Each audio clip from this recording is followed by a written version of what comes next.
waa agoon aan awoodin inay iibsadaan dharka ciida oo asaagooda ay kala qayb galaan farxadda ciida balse kaalmada dharka ah ee ay ka heleen dhalinyarada isxilqaantay ee ogaal danyar waxa ay siisay farxad taas oo ay wejigooda laga dheehan karay qaar ka mid ah waalidiinta carruurta ayaa ka mahad celiyay dharka loogu qaybiyay carruurtooda maadaama ay ciidul fidriga fooda nagu soo hayso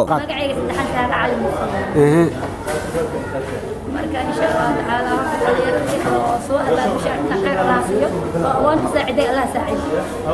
ما أنت مساكين أما قلت قرقار إله وقرقاره. مقعي سمسم داي شيلو. waxaan ilaahay ama hadda u sugnaatay maanta agoontan dadkii ka farxiyeen dhalinyarada soo aruursatay oo fiirisa xaaladda agoontan ay ku sugan tahay maanta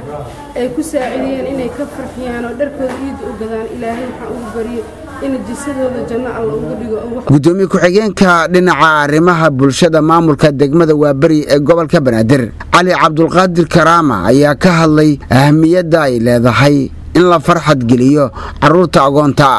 agoontu way ka badan tahay inta halkan fadhiso iyo inteed kale way ka badan tahay laakiin waa intii ay gacanta gaari kartay walaalaha muxsiniinta ee soo dhiibay xaqal ciidkan carruurta lagu ciidsiinayo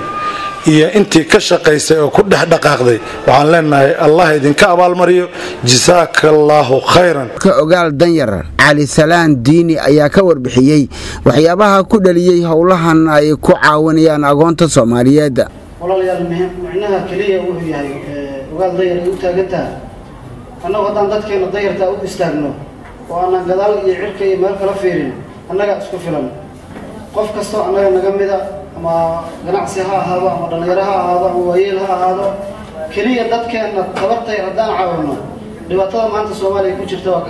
waa ka baxaynaa gudoomiyaha arrimaha siyaasadda iyo amniga degmada Waabari ee gobolka Banaadir ahna kusimaha gudoomiyaha degmada Waabari Jamaal Cali Maxamed ayaa ku dhiirigeliyay dhalinyaradu inay ka qayb qaataan horumarka dalka waxa aad ninkugu bogaadinaya ninkugu hambalyanaya aan isii faraya inaad ku sii taagnataan inaad sii xoojisaan taakuleentana u sameynaysiin dadkiina danyarta agoonta walaalaha dharka ciida wax walba u qabanaysaan Muuse Cismaan Abtow telefishinka qaranka Soomaaliyeed Muqdisho